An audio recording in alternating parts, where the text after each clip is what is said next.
구약 성경 열왕기서와 역대기서는요, 같은 이스라엘의 역사를 기록하고 있거든요. 똑같은 이스라엘의 역사를 기록하고 있는데 쓰여진 관점이 서로 다릅니다. 근데 한 사건인데 바라보는 관점이 다릅니다. 먼저 열왕기 상하의 이 관점은요, 왜 우리에게 이런 일이 일어났는가예요. 그러니까 이 열왕기 상하를 썼을 때는, 이스라엘의 역사를 썼을 때는 왜 우리에게 이런 일이 일어났을까라는 관점으로 이스라엘의 역사를 기록했다는 것입니다. 왜냐하면 이 열왕기 상하가 쓰여질 당시는 어떤 시기냐면 바로 이스라엘 백성들이요, 포로로 끌려가서, 바벨론의 포로로 끌려가서요, 거기서 죽도록 고생하고 있을 때 쓴 거예요. 그래서 자신들의 삶을 되돌아보면서 왜 우리에게 이런 일이 일어났을까? 그래서 죄에 대한 관점으로 쓰여진 것이요, 바로 열왕기 상하입니다. 반면에 역대 상하는요, 이제 우리는 어떻게 살아가야 되는가에 대한 관점으로 이스라엘의 역사를 기록했다는 거예요. 왜냐하면 이 역대 상하는 언제 쓴 성경이냐? 포로 이후에, 그러니까 70년 동안 바벨론에서 포로로 끌려서 노예 생활을 하다가 드디어 이스라엘로 돌아왔을 때, 그들이 그때 이스라엘의 역사를 되돌아보면서요, 기록을 한 거예요. 그러면서 우리가 어떻게 이제는 살아가야 되냐라고 기록한 것입니다. 역대기는요, 그 해답을요 어떻게 냈냐면 성전을 중심으로 한 예배 회복, 이것이 해답이다. 우리는 앞으로 성전을 중심으로 예배를 회복하며 살아가야 된다라는 것을 가지고요 살아갔다는 것입니다. 여러분, 그래서 성경을 읽어보면요, 유독 역대기를 읽어보면요, 성전에 대한 이야기가 많이 나와요. 성전 건축에 대한 이야기도 나오고요, 성전에서 예배를 드리고 하나님이 그 예배를 받으시고요 응답해 주시는 장면들이 역대기서에 보면요 자주 등장을 하고 있습니다. 그러니까 역대기의 관점은요, 예배의 관점에 있는 것이에요.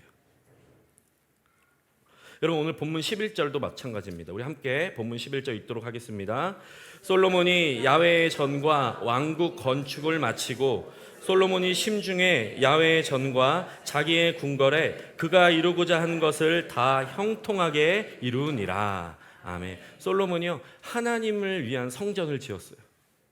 근데 오늘 본문에 뭐라고 써 있습니까? 솔로몬이요, 하나님을 향한 것과 또한 자신의 인생에 심중에 계획했던 모든 것들을요 형통하게 이뤘대요. 여러분, 얼마나 멋진 삶입니까? 하나님 앞에 바라는 것과 자신의 인생에 바라는 그 모든 것들을 아름답게 이뤘다는 것이에요.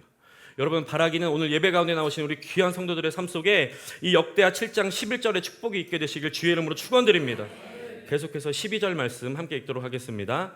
밤에 야훼께서 솔로몬에게 나타나사 그에게 이르시되 내가 이미 내 기도를 듣고 이곳을 택하여 내게 제사하는 성전을 삼았으니. 아멘. 여러분, 교회의 본질은요, 예배드리는 곳이에요. 기도하는 곳입니다. 예배와 기도를 통해서요 하나님을 만나는 것이 바로 교회의 본질입니다. 이사야 56장 7절 말씀에 보면요, 내 집은 만민이 기도하는 집이다 라고 말씀하고 있죠. 여러분, 교회 안에서요 교제하는 것도 중요해요. 사람을 사귀는 것도 중요합니다. 여러분, 요즘에 교회가요 이 시대의 흐름에 따라가기 위해서 뭐 문화센터도 하고요, 여러 가지 트렌드를 따라갑니다. 다 좋아요. 하지만 여러분, 교회는요 예배드리는 곳이고요, 기도하는 곳이에요. 예배와 기도의 소리가 끊어지면 안 되는 것이에요. 하나님은 이 예배를 통하여 하나님이 이 예배를 받으시고요 우리에게 응답을 해주시는, 이게 바로 교회의 일이라는 거예요. 여러분, 우리가 코로나 3년의 기간을 겪었지 않습니까? 코로나를 겪으면서요 한국 교회 성도의 30%가 감소했대요. 그들이 그러면 하나님을 떠난 것이냐? 아니라는 거예요. 그들은 지금도 여전히 하나님을 믿어요. 그런데 집에서 예배드린다는 거예요. 유튜브로 자신의 입맛에 따라서 인터넷을 찾아 헤매는 경우가 너무나도 많죠. 다른 말로 가난한 성도라고 합니다. 여러분, 물론 하나님은요 무소부재하시기 때문에요 어디든 계세요. 그러니까 내가 어디에 있든지 하나님이 나와 함께 하시죠. 여러분, 그런데 예배는요 나의 편의대로 드리는 것이 아닙니다. 여러분, 성경에 보십시오. 우리 믿음의 선조들은 예배 하나 지키기 위해서 자신의 목숨을 내었어요. 우리가 금요 성령 기도의 시간을 통해서 사도행전 말씀을 나누고 있는데, 초대교회 성도들은요 예배 한 번 드리기 위해 자신의 생명을 드리면서 예배를 드렸다는 것입니다. 여러분, 또한 예배는요 대가를 지불해야 돼요. 그러니까 나의 것들을 포기해야 돼요. 시간을 쪼개야 되는 것이고요, 나의 물질을 드리는 것이고요, 나의 헌신을 드리는 것입니다. 그리고 하나님께서 택하여 주신, 그러니까 하나님께서 기름 부어 택하여 주신 장소가 있거든요. 하나님은 그곳에 기름 부어 주시고 응답해 주신다는 것입니다. 출애굽기 20장 24절 말씀 함께 읽도록 하겠습니다. 내가 토단을 쌓고 그 위에 너의 양과 소로 너의 번제와 화제를 드리라. 내가 물은 내 이름을 기념하게 하는 곳에 내게 강림하여 복을 주리라. 아멘. 여러분 보십시오. 내게 토단을 쌓고 그 위에 너의 양과 소로 너의 번제와 화목제를 드리라. 삶을 드리는 거예요. 삶을 쪼개서 드리는 것입니다. 그 다음에 무엇입니까? 내 이름을 기념하는 것. 기념하는 것. 그러니까 하나님의 이름을 두신 곳이 있어요. 하나님 그곳에서 그 예배를 받으시고요, 복을 내려주시는 거예요. 이게 바로 예배의 원리입니다. 우리는 하나님께 예배를 드리고 하나님은 그 예배를 받으시고 우리에게 예비된 복을 주시고, 여러분 예배를 통한 하나님의 복을 받아 누리시길 주의 이름으로 축원드립니다. 여러분 그러니까요, 지금 여러분들이 앉아있는 이 자리가요, 복받는 자리예요. 복받는 자리. 우리 옆에 분들과 함께 인사하기 원합니다. 당신은 복받는 자리에 앉아 있습니다. 여러분 믿으십니까? 여러분 다시 한 번 더 선포하세요. 이번에 앞뒤 분들과 당신은 복받은 자리에 앉아 있습니다. 시작.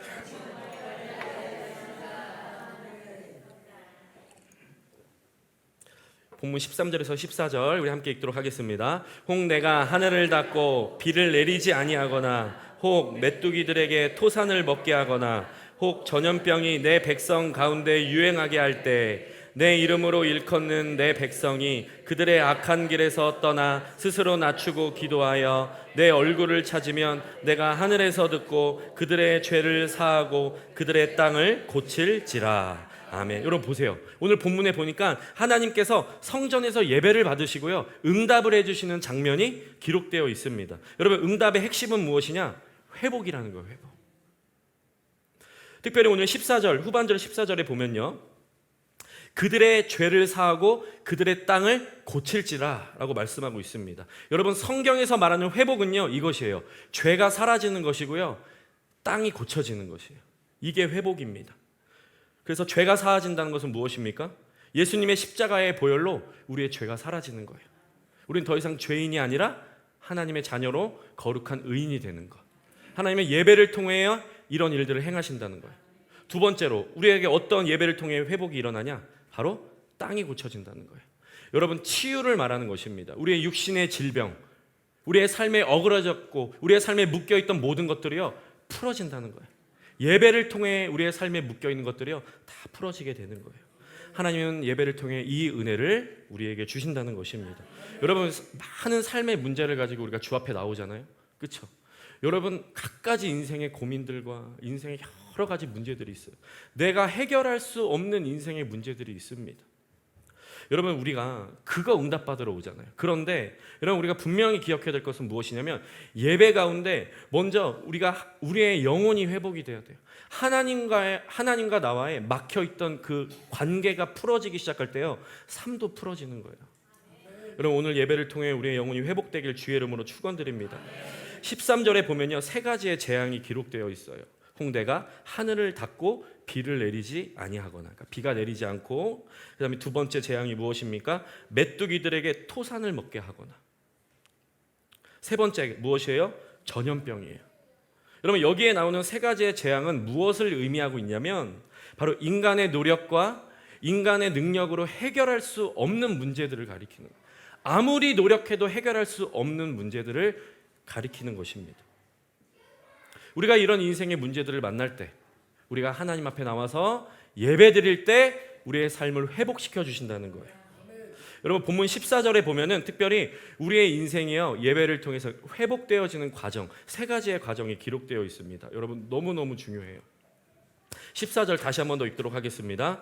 내 이름으로 일컫는 내 백성이 그들의 악한 길에서 떠나 스스로 낮추고 기도하여 내 얼굴을 찾으면 내가 하늘에서 듣고 그들의 죄를 사하고 그들의 땅을 고칠지라. 아멘. 여러분 하나님께서 우리의 인생을 회복시켜 주시는 세 가지의 과정이 기록되어 있거든요. 첫 번째는 무엇입니까? 악한 길에서 떠나. 두 번째는 무엇이에요?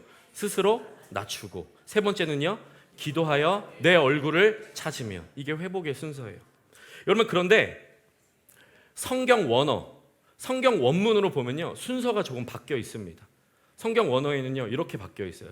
한 번 더 읽겠습니다. 스스로 낮추고 기도하여 내 얼굴을 찾고 악한 길에서 떠나며. 이게 성경 원어에 기록되어 있던 회복의 순서들이에요.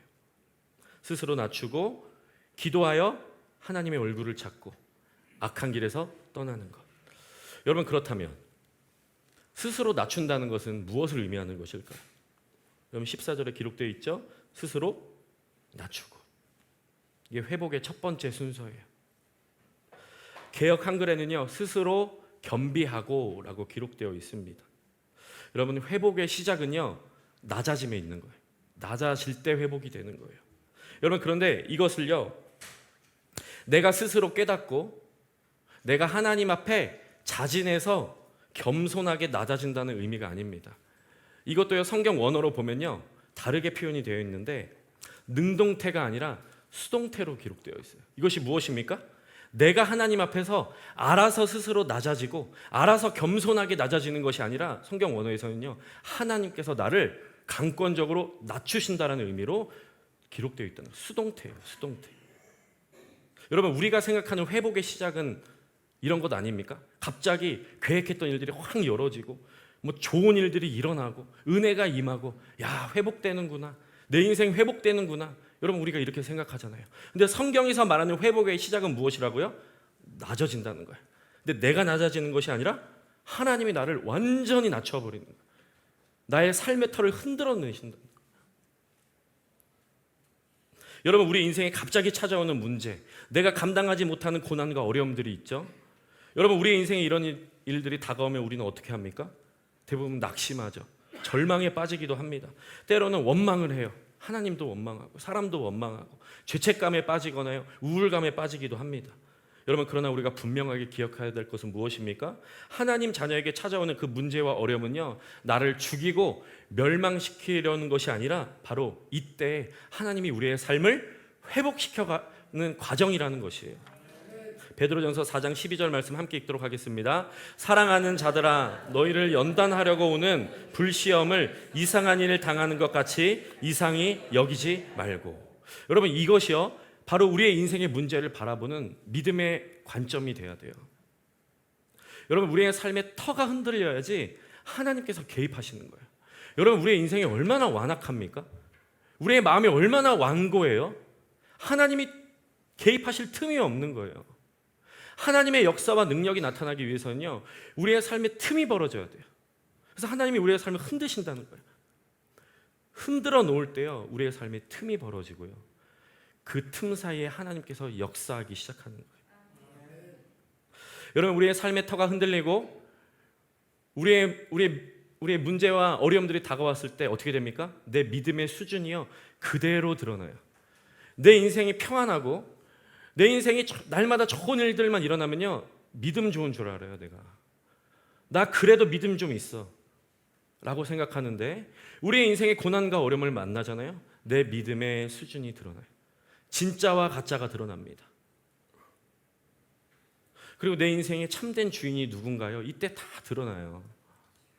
아, 나 하나님이 내 주인이지. 내가 주인 삼은 모든 것 다 내려놓고 주님만 따라가자 라고 했지만 내 인생의 어려움과 문제와 고난을 만났을 때는요 내가 하나님의 자리에 가서요 내가 주인 역할을 하면서 살아갔던 적이 너무나도 많다는 거예요. 이때 다 드러나는 거예요. 여러분 이 낮아짐의 과정을 통해서 내가 아무것도 아닌 존재라는 것을 여러분 이때 깨닫는 거예요. 마태복음 5장 3절 함께 읽도록 하겠습니다. 심령이 가난한 자는 복이 있나니 천국이 그들의 것임이요. 여러분 하나님께서 우리를 낮추실 때 우리 안에 어떤 마음이 생기냐면요 가난한 마음이 생겨요. 가난한 마음, 심령이 가난한 마음. 여러분 그런데 가난한 자는 복이 있대요. 어떤 복이 있습니까? 천국이 그들의 것이래요. 심령이 가난한 자, 완전히 낮아져서 아무것도 할 것이 없는, 그래서 하나님만 바라보는 그들에게는요 천국이 임한대요. 하나님의 나라가 임한다는 것이에요. 여러분 오늘 이 은혜를 체험하시길 주의 이름으로 축원드립니다. 그러니까 여러분 하나님이 우리의 삶을 낮추실 때는요 낮아져야 돼요. 막 몸부림치거나 그러면 안 됩니다. 납작 엎드려져야 돼요. 제가 예전에도 한번 말씀드린 적이 있는데 이 자리에 저희 이제 어머니가 계십니다. 친어머니예요. 누군가인지는 찾지는 마십시오. 왜냐하면 저를 어렸을 때 그렇게 많이 때렸어요. 그래도요. 우아하게 때리셨습니다. 어떤 도구를 사용하셨는데 이게 뭐예요? 구두칼, 구두주걱이에요. 제가 지금도요 이 구두칼만 보면요 등에 땀이 납니다. 어렸을 때 너무 많이 맞아서. 그러니까 잘못하면 바로바로 혼났어요. 그런데 저 위에 이제 2살 터울에 이제 누나가 있거든요. 우리 둘이 잘못했다 하면 느낌이 와요. 우리 엄마가 구두칼 들겠구나. 그러면 저는 어떻게 하면 덜 맞기 위해서요 그 자리에서 그냥 엎드려져요. 잘못했다 그래요. 그냥 무조건 잘못했다 그래요. 막 싹싹 빌어요. 그리고 구두칼 뺏어 갖고요 엄마 그냥 확 끌어안아요. 무조건 잘못했다고 합니다. 그러면요 덜 맞아요. 근데 저희 누나는 고집이 엄청 셉니다. 자기가 잘못하지 않은 끝까지 잘못 안 해요. 그러니까 자기가 이해되는 것만 합니다. 그러니까 사정없이 맞죠. 근데 지금 커서도요 지금까지도 저희 누나가 그 이야기를 해요. 여러분, 하나님이 나를 낮추실 때는요 그냥 엎드려져야 돼요. 낮아져야 돼요. 내 고집, 내 자존심, 내 과거 이런 중요하지 않습니다. 하나님께서 나를 몰아가실 때는요 그 흐름에 타야 돼요. 신명기 8장 16절 함께 읽도록 하겠습니다. 내 조상들도 알지 못하던 만나를 광야에서 내게 먹이셨나니 이는 다 너를 낮추시며 너를 시험하사 마침내 내게 복을 주려 하심이라. 여러분 믿으십니까? 여러분, 하나님이 우리를 낮추실 때는요 때론 눈물이 나고 원망도스럽고 이해할 수도 없어요. 여러분, 그런데 우리 하나님 어떤 하나님이에요? 좋으신 분이에요. 우리 하나님은 선하신 분이십니다. 여러분, 성경을 펴서 읽어보시길 바라요. 우리 하나님은 좋으신 분이세요. 하나님은 하나님의 자녀들에게 좋은 것만 주세요. 그분이 행하시는 것이요 정답이에요. 그렇기 때문에 우리가 하나님을 믿는다면 하나님을 신뢰하는 마음으로요 이 눈물 골짜기를 통과하는 거예요. 여러분, 오늘 이 자리에 고난과 눈물과 아픔의 시간을 통과하고 계신 분이 있다면 여러분, 바로 지금이 하나님의 회복을 경험하는 시간임을 기억하시길 주의 이름으로 축원드립니다. 둘째로, 회복의 과정 두 번째는요 기도하여 하나님의 얼굴을 찾아야 합니다. 우리 한번 따라해 볼까요? 기도하여 하나님의 얼굴을 찾자. 여러분, 하나님께서 나를 낮추실 때는요 깨트리실 때는요 우리는 무엇을 해야 됩니까? 납작 엎드려서 기도해야 돼요. 여러분, 그런데 그냥 기도하는 것이 아니라 14절에 보면 뭐라고 써 있습니까? 기도하여 내 얼굴을 찾으래요. 그러니까 기도해서 하나님의 얼굴을 찾아야 된대요. 여러분, 성경에 보면 하나님의 얼굴은요 구원과 연관이 되었다는 것을 우리가 알 수 있습니다. 하나님의 얼굴이 비치면요 구원이 임해요. 하나님의 얼굴을 감추면요 진노가 임합니다. 민수기 6장 25절에서 26절 함께 읽도록 하겠습니다. 야훼는 그의 얼굴을 내게 비추사 은혜 베푸시기를 원하며 야훼는 그 얼굴을 내게로 향하여 드사 평강 주시기를 원하노라 할지니라 하라. 아멘. 시편 24편 함께 읽겠습니다. 그는 야훼께 복을 받고 구원의 하나님께 의를 얻으리니 이는 야훼를 찾는 족속이요 야곱의 하나님의 얼굴을 구하는 자로다. 아멘. 하나님의 얼굴을 구하면요 구원이 임하는 거예요. 반대로 하나님께서 하나님의 얼굴을 감추시면요 어떤 일이 일어납니까? 시편 88편 14절 함께 읽도록 하겠습니다. 야훼여, 어찌하여 나의 영혼을 버리시며 어찌하여 주의 얼굴을 내게서 숨기시나이까. 아멘. 미가서 3장 4절 함께 읽겠습니다. 그때 그들이 야훼께 부르짖을지라도 응답하지 아니하시고 그들의 행위가 악했던 만큼 그들 앞에 얼굴을 가리시리라. 아멘. 여러분, 그래서 우리는 기도하여 하나님의 얼굴을 구해야 돼요. 여러분, 하나님의 얼굴을 찾는다는 것이 구체적으로 무엇일까요? 여러분, 하나님의 얼굴이라는 뜻이요 히브리어로 파님이라고 합니다. 우리 한번 따라해 볼까요? 파님. 이 파님, 얼굴이라는 뜻은 무슨 뜻이냐? 임재라는 뜻이에요. 임재. 여러분, 그러니까 하나님의 얼굴을 찾는다는 것은요 임재를 구한다는 것입니다. 여러분, 임재가 무엇이에요? 임재? 임재는 무엇이냐면 하나님이 나에게 오시는 거예요. 하나님이 내 안에 들어오시는 것, 그리고 내가 하나님 안에 거하는 것, 온전한 연합을요 임재라고 합니다. 우리가 조금 전에 함께 찬양 불렀잖아요. 주여 임재하여 주시옵소서, 이곳에 임하소서라고 우리가 찬양을 불렀잖아요. 이것이에요. 그래서 하나님의 얼굴을 구한다는 것은 하나님이 내 안에 오시는 것, 내가 하나님의 은혜를 온전하게 체험하는 것을 임재라고 합니다. 여러분, 특별히 하나님은요 하나님의 자녀들에게 기도를 통해서 하나님의 은혜를 주시길 원하세요. 믿으십니까? 여러분 생각해 보세요. 기도를 한다는 것은요 정말로 위대한 일이에요. 무엇입니까? 우리는 기도를 통해서 놀라운 하나님을 만나는 거예요. 이 놀라운 하나님을 만나는 일이요 바로 기도라는 거예요. 하나님은 기도를 통해서 하나님의 백성들을 만나주시고요, 구원의 은혜를 주시고요, 그 안에서 하나님의 실제적인, 우리의 삶의 실제적인 문제들도 풀어주시고 해결해 주시고 은혜를 베풀어 주신다는 거예요. 여러분, 그런데 우리는요 정작 이 위대한 일들을 하지 않는다는 거예요. 기도가 중요하다는 것도 알아요. 기도를 해야 되는 것도 압니다. 내가 하나님 앞에 나와서 부르짖어야 되는 것도 알아요. 그런데 우리는 정작 하나님 앞에 기도를 하지 않는다는 거예요. 여러분, 이렇게 주일날 나와서 우리가 함께 모여서 공예배로 드릴 때는 어느 정도 기도를 하죠. 그런데 삶의 자리로 가서요 혼자만의 그 골방의 이 자리에 가서요 여러분 집중해서 기도하는 것, 시간을 떼어서 기도하는 것, 하나님과 나와의 은밀한 그 교제의 시간을 갖는 것이요 얼마나 많이 힘든지 몰라요. 바쁜 일상을 살아가다 보면요.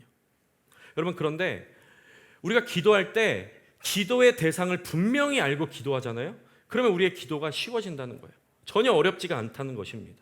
여러분, 우리가 누구에게 기도합니까? 하나님께 기도하죠. 우리가 하나님을 무엇이라고 불러요? 하나님 아버지라고 부르잖아요. 우리가 하나님 아버지께 기도하는 거예요. 여러분, 그분은 어떤 분이십니까? 그분이요 성경에 이렇게 기록되어 있어요.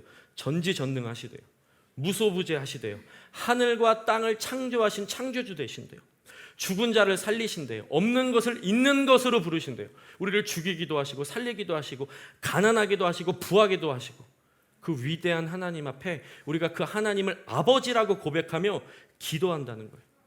그러니까 우리가 기도의 대상을 분명히 알잖아요. 그럼 우리의 기도가 결코 어렵지가 않다는 거예요. 우리가 올 1월 달에 주기도문 강해를 한 7주 동안 했습니다. 그것을 통해서 기도가 무엇이며, 기도는 또한 어떻게 하는 것이며, 또 기도를 통해 우리가 어떤 은혜를 누리게 되는 것인지 우리가 함께 나눴지만, 첫 번째로 우리가 기도할 때는 기도의 대상을 분명히 알아야 된다는 거예요. 여러분, 그래서 이 마지막 때는요 여러분요 임재와의 전쟁, 임재 전쟁. 내가 하나님을 경험하고 예배를 통해 기도를 통해 하나님을 만나면 나는 사는 거고, 내가 하나님을 경험하지 못하면 난 죽는 거예요. 여러분, 기도하는 것이 중요하지만 더 중요한 것이 있다면요 기도의 깊이가 중요하다는 거예요.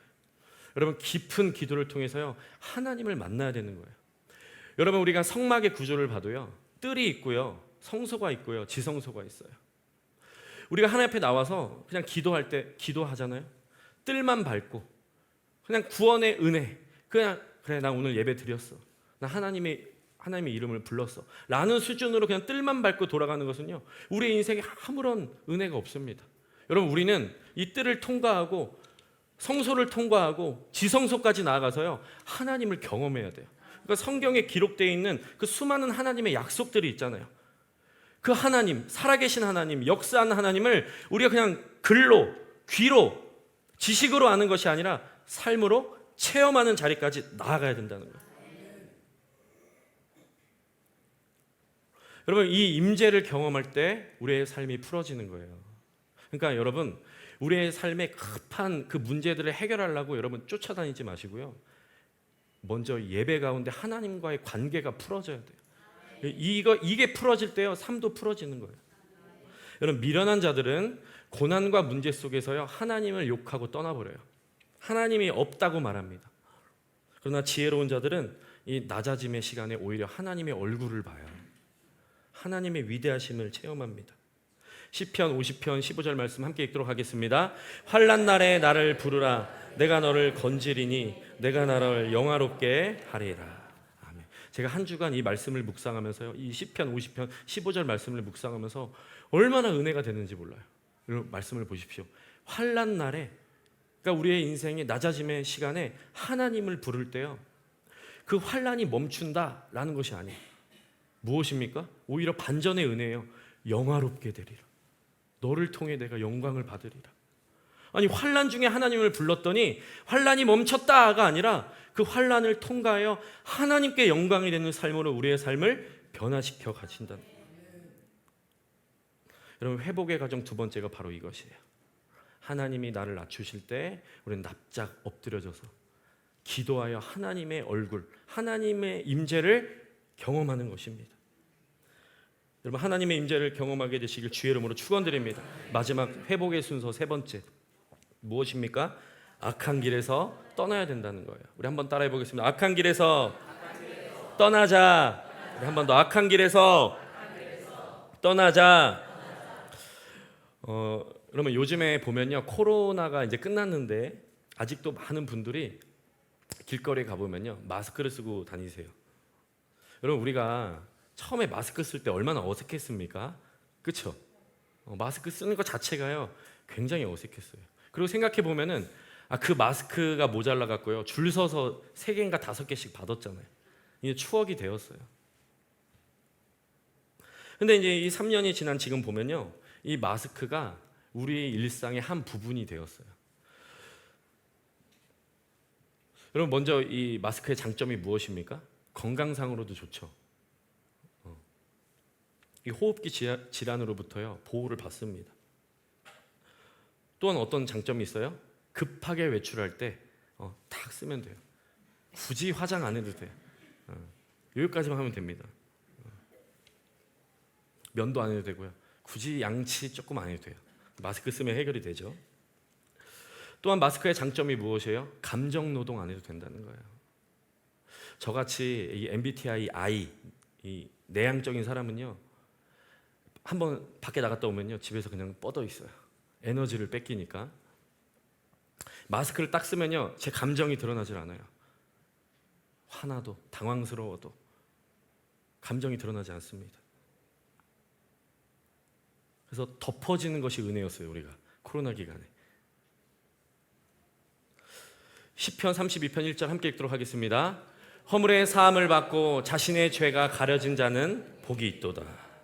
마찬가지로 여러분, 예수 그리스도 십자가 보혈 안에서 우리의 죄와 허물이 가려진 것이요, 여러분, 이게 복이에요. 믿으십니까? 여러분, 그러나 진정한 회개는요 그냥 우리의 죄가 가려지는 수준이 아니라 무엇입니까? 회개에 합당한 열매를 맺어야 된다는 거예요. 이게 바로 회복의 마지막 단계예요. 죄의 길에서, 악한 길에서요 돌이켜야 돼요. 우리의 마음이 돌이킴이 있으면 삶으로, 행동으로 돌이킴의 자리로 가야 된다는 것이죠. 오늘 본문 14절에 보면요, 마지막 회복의 단계, 내 백성이 그들의 악한 길에서 떠나. 여러분, 시편 1편 복 있는 사람, 복 있는 사람은 이런 사람이다. 성경에 이렇게 정의를 내리고 있죠. 함께 읽도록 하겠습니다. 복 있는 사람은 악인들의 꾀를 따르지 아니하며 죄인들의 길에 서지 아니하며 오만한 자들의 자리에 앉지 아니하고. 아멘. 여러분, 여기에 보면요 죄의 점진성이 기록되어 있거든요. 처음에 죄는요 어떻게 짓냐면요 생각으로 져요. 생각과 마음으로 집니다. 그러니까 혼적인 영역으로 져요. 그리고 그것이요, 그 죄의 생각과 마음이 사로잡으면 어떻게 됩니까? 행동으로 나가요. 이 생각과 마음의 죄가 이제 육신의 죄로 나가죠. 그래서 어떻게 됩니까? 오만한 자리에 앉는데요. 내 삶이 돼버리는 거예요, 그냥. 이게 죄의 점진성이에요. 여러분, 그런데 복 있는 사람은 무엇입니까? 그 죄에서 떠난 자예요. 성경은 복 있는 사람에 대해서 말하면서 죄에 대해서 먼저 말한다는 거예요. 죄를 떠난 자가 복된 자라는 거예요. 마태복음 3장 8절, 회개에 합당한 열매를 맺어라. 여러분, 그런데 생각을 해보십시오. 나는 스스로 악한 길에서 떠날 능력이 없어요. 그렇게 마음을 결단한다고 해서요, 나는 죄의 길에서 돌아설 자격도 없고 능력도 없어요. 이것은 내 결단과 의지로 되는 일이 아닙니다. 아무리 은혜로운 설교를 들어도, 어떤 감동적인 영상을 봐도, 아니면 무서운 심판과 협박의 말을 들을지라도요, 사람은요 여러분 쉽게 변하지 않아요. 여러분, 사람은 언제 변화가 됩니까? 사람의 마음이 변하는 것은요 한 가지예요. 복음이 임해야 돼요. 복음. 예수님의 십자가 복음이요, 그 사람의 마음 가운데 임할 때요 회복이 되는 것입니다. 여러분, 복음이 무엇입니까? 복음은요, 예수 그리스도와 십자가예요. 예수님을 만나고요, 십자가를 통과하는 사람은요 변화할 수밖에 없어요. 요한복음 3장 16절이 어떤 말씀입니까? 하나님이 세상을 이처럼 사랑하사. 달리 표현할 방법이 없어서 성경에는요 이처럼이라는 표현을 써요. 하나님이 너를 사랑하는데 이처럼 사랑하사. 표현할 방법이 없대요. 이처럼 사랑하사 독생자를 주셨으니 누구든지 그를 믿는 자마다 멸망치 않고 영생을 얻게 하렵니다. 이것을 믿기 시작할 때, 이것이 깨달아지기 시작할 때 우리의 삶이 변화되기 시작하는 거예요. 왜냐? 예수의 생명이 나에게 임하기 때문에. 예수님의 은혜가 나에게 임하면요 변화할 수밖에 없는 것이에요. 여러분, 회복의 마지막 단계는요 변화의 과정이에요. 삶이 변해야 돼요. 생각이 변해야 돼요. 내 행동이 변해야 됩니다. 우리의 모든 삶의 영역이요 주 앞에로 돌이켜야 된다는 거예요. 은밀하게 지었던 죄, 용서하지 못한 죄, 완고한 마음, 미워했던 마음, 완악한 마음, 또한 불순종했던 죄, 하나님을 믿지 않는 그 죄, 불신앙의 죄로부터요 우리는 돌이켜야 돼요. 그럴 때 우리의 인생에 회복이 있게 될 줄 믿으시길 주의 이름으로 축원드립니다. 이 세 가지가요 바로 하나님이 우리의 인생을 회복해 주시는 순서입니다. 여러분, 지금 어디쯤 와 계십니까? 말씀을 정리하기 원합니다. 하나님은요 우리의 삶을요 회복시켜 주시길 원하세요. 오늘 우리가 함께 읽은 본문의 말씀처럼 하나님께서 나를 완전히 낮추실 때, 그때가 바로요 회복의 시작이에요. 인간의 눈으로 바라볼 때는 절망, 고난, 끝이라고 하는 그 자리, 인간의 끝은 하나님의 시작, 회복의 시작이라는 거예요. 우리는 그때 납작 엎드려져서 하나님의 얼굴, 하나님의 임재를 구하고 살아계신 하나님을 경험하죠. 그리고요 주신 은혜대로 삶의 자리에 가서 돌이킴의 삶을 살아가는 거죠. 여러분, 오늘 우리가요 회복되길 원합니다. 하나님의 은혜를 다 체험하는 저와 여러분 되시길 주의 이름으로 간절히 축원드립니다. 오늘 우리가요 함께 찬양하고, 주님 나를 회복시켜 주시옵소서. 나의 모든 삶을 회복시켜 주시고 살아계신 하나님을 만나는 귀한 삶을 살아가게 하여 주시옵소서. 우리 찬양하고 기도하는 시간 갖도록 하도록 하겠습니다. 하늘의 문을 여소서. 하늘의 문을 여소서. 이곳을 주목하소서. 주를 향한 노래가 꺼지지 않으니 하늘을 열고 보소서. 이곳에 임재하소서.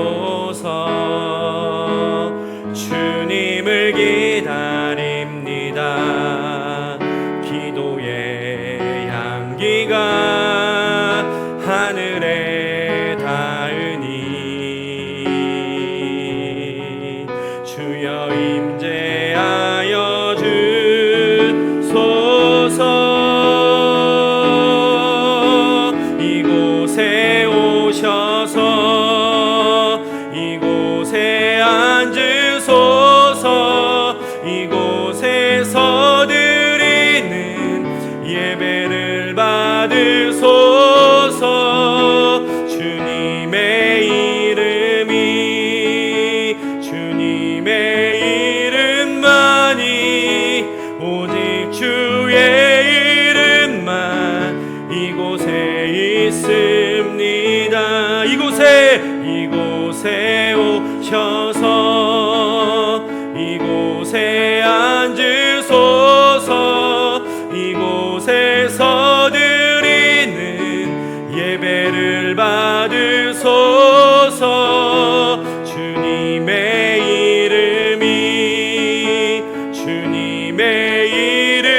이름만이 오직 주의 이름만 이곳에 있을. 우리 처음부터 고백하십시다.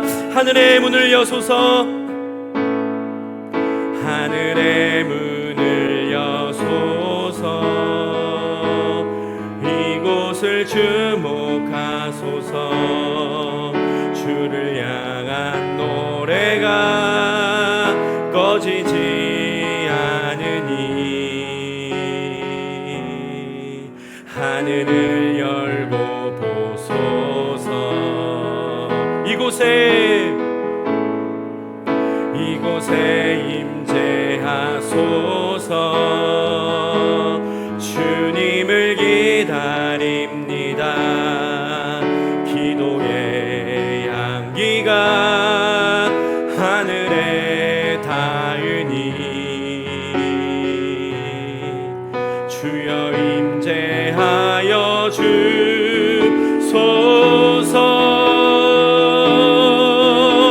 이곳에 오셔서 이곳에 앉으소서. 이곳에서 드리는 예배를 받으소. 선포하십시다. 주님의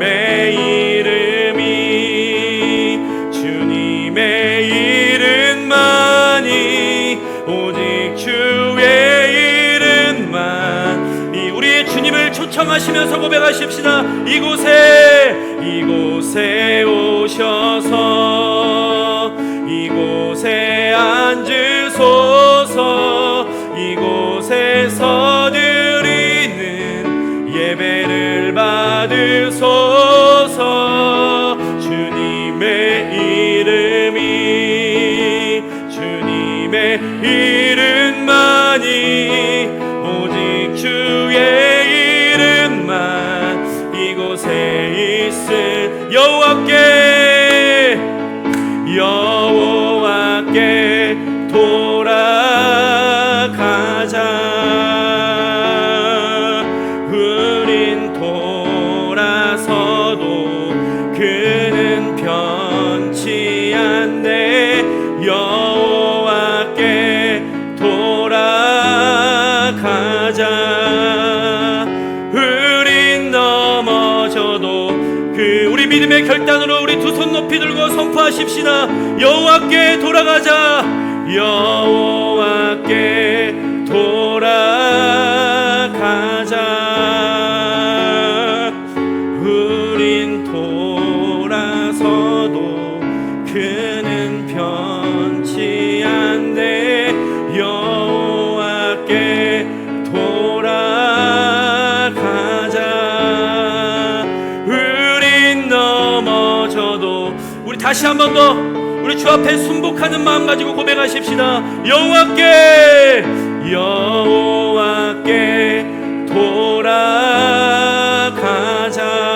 돌아가자. 우린 돌아서도 그는 변치 않네. 여호와께 돌아가자. 우린 넘어져도 그 사랑